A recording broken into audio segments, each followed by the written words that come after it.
नज़्म लावारिस, शायर मोहम्मद अकबर हानी।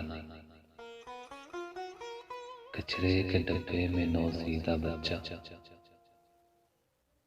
कचरे के डिब्बे में नौजीदा बच्चा गिराया जो माँ ने तो चीखा चिल्लाया।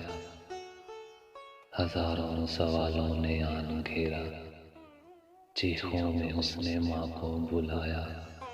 है माँ, मैं भूख से मर न जाऊं, अकेले में अम्मा यहाँ डर न जाऊं।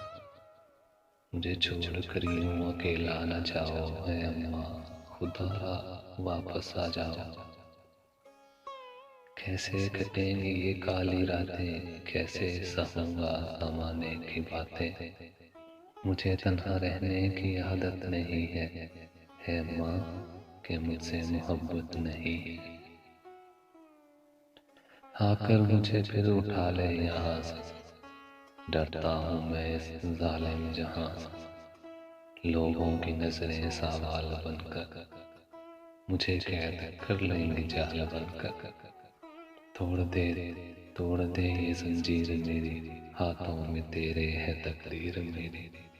देख अम्मा ये आंखें फरामोश मेरी, मुझे चाहिए सिर्फ आगोश तेरी।